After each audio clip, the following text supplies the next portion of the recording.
ഈശോമിശിഹായ്ക്ക് സ്തുതിയായിരിക്കട്ടെ. ആത്മീയ ഭോജ്യത്തിൽ ഇന്നു മുതൽ 10 ദിവസത്തേക്ക് നമ്മൾ വചനവിചിന്തനം നടത്തുന്നത് പരിശുദ്ധ കന്യകാമറിയത്തിൻ്റെ ജീവിതവുമായി ബന്ധപ്പെട്ട കാര്യങ്ങളാണ്. അതോടൊപ്പം പരിശുദ്ധ അമ്മയുടെ വിമല ഹൃദയത്തിൽ നമ്മെ പ്രതിഷ്ഠിച്ച് നമ്മൾ നൊവേനയിൽ പങ്കുചേരുകയും ചെയ്യും. പ്രിയപ്പെട്ടവർ, നമുക്ക് മെയ് മാസം ഒരു മാതാവിൻ്റെ മാസമായിട്ട്, വണക്കമാസമായിട്ട് നമ്മൾ ആചരിക്കാറുണ്ട്. അങ്ങനെ ഒരു നല്ല പാരമ്പര്യം പൂർവികരായിട്ട് നമുക്ക് കൈമാറി തന്നിട്ടുണ്ട്. അപ്പം അതിൻ്റെ തന്നെ ഭാഗമായിട്ടാണ് ഈ 10 ദിവസം കൊന്തപ്പത്തായിട്ട് നമ്മൾ ആചരിക്കുന്നത്. ദിവസം ഒരു 10 മിനിറ്റ് പരിശുദ്ധ അമ്മയെക്കുറിച്ച് ധ്യാനിക്കുവാനും ഈ നൊവേനയിൽ പങ്കുചേർന്ന് പ്രാർത്ഥിക്കുവാനും നിങ്ങൾ മനസ്സ് വയ്ക്കുന്നെങ്കിൽ നിങ്ങളുടെ ജീവിതം, നിങ്ങളുടെ കുടുംബത്തിൻ്റെ അവസ്ഥകൾ അവിടെയെല്ലാം സാരമായ മാറ്റം വരുത്താൻ പരിശുദ്ധ അമ്മയുടെ മാധ്യസ്ഥം സഹായിക്കും. ഈ ആദ്യത്തെ ദിവസം നമ്മൾ ചിന്തിക്കുന്ന ഒരു വിശുദ്ധൻ, വിശുദ്ധ ജോൺ പോൾ രണ്ടാമൻ മാർപ്പാപ്പ. നമുക്കെല്ലാവർക്കും സുപരിചിതനായ ഒരു വ്യക്തിയാണ് ജോൺ പോൾ രണ്ടാമൻ മാർപ്പാപ്പ. അദ്ദേഹത്തിൻ്റെ ജീവിതം പഠിക്കുകയാണെങ്കിൽ ദാരുണമായ പല സംഭവങ്ങളും അദ്ദേഹത്തിൻ്റെ ജീവിതത്തിലുണ്ടായി. കുടുംബാംഗങ്ങൾ മരണപ്പെടുന്നത്, മാരകമായ രോഗം ബാധിക്കുന്നത്, അവസാനത്തെ കണ്ണി എന്ന് പറയാവുന്ന വ്യക്തിക്ക് മരുന്ന് വാങ്ങിച്ച്, അതും പാറമടയിൽ ജോലി ചെയ്ത് ആ പണം കൊണ്ട് മരുന്ന് വാങ്ങിച്ച് വീട്ടിൽ വന്നപ്പോൾ അദ്ദേഹം കാണുന്നത് ഈ അവസാനത്തെ കണ്ണിയും മരിച്ചു കിടക്കുന്നതാണ്. നമുക്കറിയാം, നമ്മളെ തകർത്ത് തരിപ്പണമാക്കാവുന്ന ഒരു സംഭവമായിട്ട് ഇങ്ങനെയുള്ള സംഭവത്തെ നമുക്ക് കാണാൻ പറ്റും. പക്ഷേ ജോൺ പോൾ രണ്ടാമൻ ചെയ്തത്, അവിടെ ഈശോയുടെ ഒരു തിരുഹൃദയത്തിൻ്റെ രൂപമുണ്ടായിരുന്നു. അതിൻ്റെ മുമ്പിൽ മുട്ടുകുത്തി തൻ്റെ മുമ്പോട്ടുള്ള ജീവിതയാത്ര യേശുവിൻ്റെ തിരുഹൃദയത്തിൽ സമർപ്പിച്ചു. മാതാവിൻ്റെ ഒരു സ്വരൂപമുണ്ടായിരുന്നു. അതിൻ്റെ മുമ്പിൽ മുട്ടുകുത്തി അമ്മയുടെ വിമല ഹൃദയത്തിൽ തൻ്റെ മുമ്പോട്ടുള്ള ജീവിതയാത്ര സമർപ്പിച്ചു. എന്താണ് സംഭവിച്ചത് എന്ന് ഈ വിശുദ്ധൻ്റെ ജീവചരിത്രം വായിക്കുമ്പോൾ നമുക്ക് കാണാൻ പറ്റും. അദ്ദേഹം വൈദികനായി, ബിഷപ്പായി, കർദിനാളായി, മാർപ്പാപ്പയായി, അതിനെല്ലാം ഉപരിയായി അദ്ദേഹം ഒരു വിശുദ്ധനാവുകയും ചെയ്തു. പരിശുദ്ധ അമ്മയുടെ വിമല ഹൃദയത്തിൽ തന്നെ പ്രതിഷ്ഠിച്ച അമ്മയുടെ മാധ്യസ്ഥം തേടി പ്രാർത്ഥിച്ചപ്പോൾ ഉണ്ടായ കാര്യം, യേശുവിൻ്റെ തിരുഹൃദയത്തിന് തൻ്റെ ജീവിതം സമർപ്പിച്ചപ്പോൾ ഈ വ്യക്തിയുടെ ജീവിതത്തിലുണ്ടായ വലിയ നേട്ടം പറയുന്നുണ്ട്. ഇങ്ങനെയുള്ള കാര്യങ്ങൾ നമുക്ക് ഒരുപാട് നേട്ടങ്ങൾ തരും എന്നുള്ളത് നാം തിരിച്ചറിയണം. ഈ വിശുദ്ധൻ്റെ മാധ്യസ്ഥം നമുക്കിന്ന് തേടാം. അതിലേറെ പരിശുദ്ധ കന്യകാമറിയത്തിൻ്റെ മാധ്യസ്ഥം തേടി നമുക്ക് പ്രാർത്ഥിക്കാം. നമ്മളിന്ന് പരിശുദ്ധ അമ്മയുടെ വിമല ഹൃദയവുമായി ബന്ധപ്പെട്ട 7 കാര്യങ്ങൾ വചന വെളിച്ചത്തിൽ നമ്മുടെ ഹൃദയത്തിലേക്ക് ഏറ്റെടുത്ത് നൊവേനയ്ക്കായിട്ട് നമുക്ക് ഒരുങ്ങാം.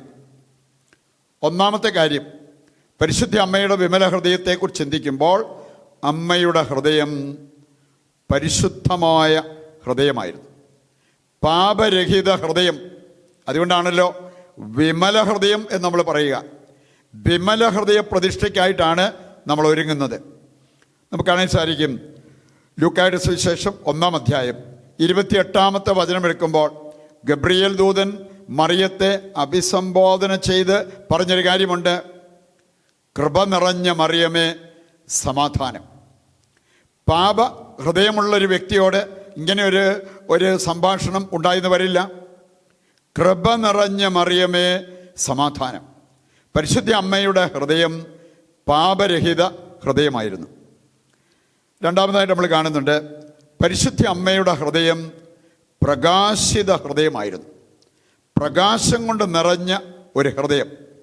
അതുകൊണ്ടാണ് ലൂക്ക 2:44 മുതൽ വായിക്കുമ്പോൾ നമ്മൾ കാണുന്നുണ്ട്, യേശു കൂടെയില്ല എന്ന യാഥാർത്ഥ്യം അമ്മ തിരിച്ചറിഞ്ഞു. പ്രകാശിത ഹൃദയം. മർക്കോസിൻ്റെ സുവിശേഷം 6-ാം അധ്യായത്തിൽ നമ്മൾ കാണുന്നുണ്ട്, മലമുകളിൽ പ്രാർത്ഥിച്ചിരുന്ന യേശു, അവൻ ലോകത്തിൻ്റെ പ്രകാശമായിരുന്നു. അപ്പം അതുകൊണ്ട് തന്നെ നടുക്കടലിൽ തൻ്റെ ശിഷ്യന്മാർ പ്രതികൂല സാഹചര്യത്തിലാണെന്ന് അവൻ അറിഞ്ഞു. അവിടെ നിന്ന് എഴുന്നേറ്റ് കടലിന് മീതെ നടന്ന് അവരുടെ അടുത്തേക്ക് പോകുന്നത് നമുക്ക് കാണാൻ പറ്റും. നമ്മൾ കാണുന്നുണ്ട് ലൂക്ക 11:36 വായിച്ചാൽ ദൈവമക്കളുടെ ശരീരം മുഴുവൻ, ശരീരത്തിൻ്റെ എല്ലാ സന്ധിബന്ധങ്ങളും പ്രകാശത്തിലായിരിക്കണം എന്ന് വചനം നമ്മെ ഓർമ്മിപ്പിക്കുന്നുണ്ട്. മൂന്നാമത്തെ കാര്യമാണ്, പരിശുദ്ധ അമ്മയുടെ ഹൃദയം തുടിപ്പുള്ള ഹൃദയമായിരുന്നു. നമ്മൾ കാണുന്നു, ബാലനായ യേശുവിനെ കാണാതായപ്പോൾ കണ്ടെത്തുവോളം ആ ഹൃദയത്തുടിപ്പോടെ ഓടി നടന്ന് അന്വേഷിക്കുന്ന മറിയത്തെ നമുക്ക് ഈ വചനഭാഗത്ത് കാണാൻ സാധിക്കും. ലൂക്കായുടെ സുവിശേഷം 2-ാം അധ്യായം 44 മുതലുള്ള വചനങ്ങൾ തുടർന്ന് വായിക്കുമ്പോൾ, ജെറമിയായുടെ പുസ്തകം 31-ാം അധ്യായം 21 നമ്മൾ കാണുന്നുണ്ട്, ദൈവത്തിൻ്റെ ഹൃദയം തുടിപ്പുള്ള ഹൃദയമാണ്. അങ്ങനെയെങ്കിൽ ദൈവമക്കളുടെ ഹൃദയത്തിനും ആ ഒരു തുടിപ്പുണ്ടാകണം. യാക്കോബേ, നിന്നെ കാണുമ്പോൾ എൻ്റെ ഹൃദയം തുടിക്കുന്നു എന്നാണ് ദൈവം എടുത്തു പറഞ്ഞത്. നാലാമത്തെ കാര്യമാണ് സഹാനുഭൂതിയുള്ള ഹൃദയം. അതായിരുന്നു പരിശുദ്ധ അമ്മയുടെ ഹൃദയം, എ സെൻസിറ്റീവ് ഹാർട്ട്. മറ്റുള്ളവരുടെ ആവശ്യങ്ങൾ തിരിച്ചറിഞ്ഞ് സഹായിക്കാനെത്തുന്ന ഒരു ഹൃദയം. യോഹന്നാൻ 2:3 മുതൽ വായിക്കുമ്പോൾ മറിയം പറയുന്നുണ്ട്, അവർക്ക് വീഞ്ഞില്ല, അതുകൊണ്ട് നീ അത്ഭുതം പ്രവർത്തിച്ചാണെങ്കിലും അവർക്ക് വീഞ്ഞു കൊടുക്കണം എന്ന് പറയുന്നത്, അല്ലെങ്കിൽ ഈ കുടുംബം നാണക്കേടിലേക്ക് പോകും, ഇപ്പോൾ നാണക്കേടിൻ്റെ വക്കിലാണ്. അങ്ങനെ സഹാനുഭൂതിയുള്ള ഒരു ഹൃദയമായിരുന്നു പരിശുദ്ധ അമ്മയുടെ ഹൃദയം. അഞ്ചാമത്തേതാണ് ധ്യാനാത്മക ഹൃദയം. ലൂക്ക 2:19 വായിച്ചാൽ മറിയം കേട്ട കാര്യങ്ങൾ ഹൃദയത്തിൽ സംഗ്രഹിച്ചു, ഗാഠമായി അവയെക്കുറിച്ച് ചിന്തിച്ചു. അങ്ങനെ ധ്യാനാത്മകമായൊരു ഹൃദയമായിരുന്നു പരിശുദ്ധ അമ്മയുടെ ഹൃദയം. ചിലപ്പോൾ നമുക്ക് ഒരല്പസമയം പോലും ഒന്നും മിണ്ടാതിരിക്കാനോ ധ്യാനിച്ചിരിക്കാനോ പറ്റാത്ത ഒരു സാഹചര്യം ഉണ്ടാകാം. അമ്മയുടെ മാധ്യസ്ഥം തേടി നമുക്ക് പ്രാർത്ഥിക്കാം. ആറാമത്തെ കാര്യമാണ് പ്രാർത്ഥനയിൽ മുഴുകുന്ന ഹൃദയം. അപ്പസ്തോല പ്രവർത്തനം 1:14 നമ്മൾ കാണുന്നതാണ്, അവർ അമ്മയോടൊപ്പം പ്രാർത്ഥനയിൽ മുഴുകിയിരുന്നു. അവസാനത്തേതാണ് ഏഴാമത്തെ കാര്യം, സഹനത്തിൻ്റെ നടുവിലും ധീരത കാണിച്ച ഒരു വ്യക്തിയാണ് പരിശുദ്ധ കന്യകാമറിയം എന്ന് നമുക്ക് കാണാൻ സാധിക്കും. കുരിശൻ ചുവട്ടിലെ മറിയം നമ്മളെ ഓർമ്മിപ്പിക്കുന്നത് അതാണ്. ആ കർത്താവിൻ്റെ സഹനവേളയിൽ കുരിശൻ ചുവട് വരെ ധീരതയോടെ നടന്നു പോയ ഒരു പരിശുദ്ധ അമ്മയാണ് നമ്മൾ കാണുക. പ്രിയപ്പെട്ടവരെ, നൊവേനയിൽ സംബന്ധിച്ച് പ്രാർത്ഥിക്കുമ്പോൾ ഈ അനുഗ്രഹങ്ങൾ, പരിശുദ്ധ അമ്മയുടെ വിമല ഹൃദയത്തെ അനുകരിക്കാവുന്ന 7 കാര്യങ്ങളാണ് നമ്മൾ കണ്ടത്. അതൊക്കെ നമ്മുടെ ജീവിതത്തിലേക്ക് ഒപ്പിയെടുക്കുവാൻ വേണ്ട കൃപയ്ക്കും അനുഗ്രഹത്തിനുമായിട്ട് ദൈവത്തോട് നമുക്ക് പ്രാർത്ഥിക്കാം. നമ്മളിന്ന് കോമൺ നിയോഗമായിട്ട് വയ്ക്കുന്നത്, വിശുദ്ധ ജീവിതം നയിക്കാൻ ആഗ്രഹിക്കുന്ന ദൈവമക്കൾക്കെല്ലാം അതിൻ്റെ വരം ലഭിക്കുവാൻ പരിശുദ്ധ അമ്മയുടെ മാധ്യസ്ഥം തേടി നമുക്ക് പ്രാർത്ഥിക്കാം. ഈശോയിൽ പ്രിയപ്പെട്ടവരെ, നമ്മുടെ പ്രത്യേക ആവശ്യങ്ങൾ, കുടുംബത്തിൻ്റെ അവസ്ഥകൾ, ആവശ്യങ്ങളെല്ലാം പരിശുദ്ധ അമ്മ വഴിയായി ദിവ്യകാരുണ്യനാഥൻ്റെ സന്നിധിയിലേക്ക് ഉയർത്തിക്കൊണ്ട് നൊവേനയിൽ നമുക്ക് പങ്കുചേരാം. ദൈവമാതാവും ഞങ്ങളുടെ മധ്യസ്ഥയുമായ പരിശുദ്ധ കന്യകാമറിയമേ, മനുഷ്യകുലം മുഴുവൻ്റെയും മാതാവും സംരക്ഷകയുമാകുവാൻ ദൈവം മുൻകൂട്ടി തിരഞ്ഞെടുത്തിരിക്കുന്ന അങ്ങയെ ഞങ്ങൾ വണങ്ങുന്നു. ഞങ്ങളുടെ കുടുംബത്തിൻ്റെ മാതാവും സംരക്ഷകയുമായി ഞങ്ങൾ അങ്ങയെ സ്വീകരിക്കുന്നു. വാത്സല്യനിധിയും കരുണ നിറഞ്ഞവളുമായ പരിശുദ്ധ മറിയമേ, അമ്മയുടെ വിമല ഹൃദയത്തിന് സമർപ്പിക്കപ്പെട്ട ഞങ്ങളെ അങ്ങേ കരങ്ങളിൽ വഹിച്ച് സ്വർഗത്തിൽ എത്തിക്കണമേ. ഞങ്ങളുടെ ശരീരവും ആത്മാവും അശുദ്ധമാകാതിരിക്കാനും ഞങ്ങളുടെ വാക്കുകളും പ്രവൃത്തികളും തീരുമാനങ്ങളും അങ്ങയുടെ തിരുക്കുമാരന് പ്രീതികരമാകാനും ഞങ്ങളെന്നും സത്യമാർഗത്തിൽ നയിക്കപ്പെടാനും അമ്മ ഞങ്ങൾക്കായി പ്രാർത്ഥിക്കണമേ.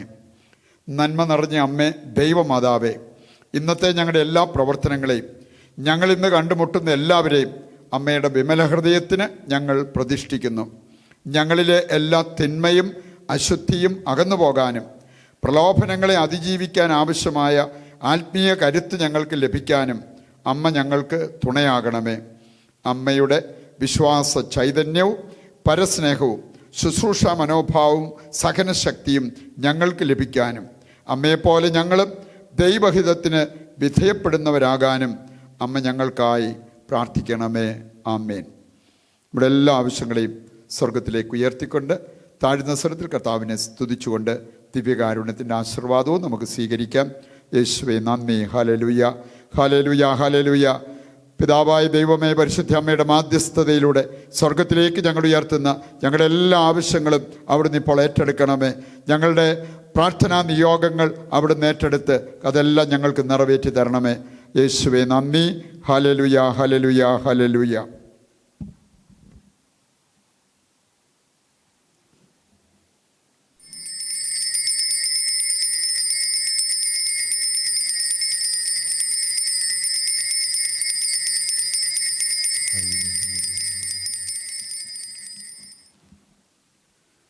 പരിശുദ്ധ പരമ ദിവ്യകാരുണ്യത്തിന് എന്നേരവും ആരാധനയും സ്തുതിയും പുകഴ്ചയും ഉണ്ടായിരിക്കട്ടെ. ഈശോ മിശിഹായ്ക്ക് സ്തുതിയായിരിക്കട്ടെ. ദൈവം നിങ്ങളെ സമർത്ഥമായി അനുഗ്രഹിക്കട്ടെ.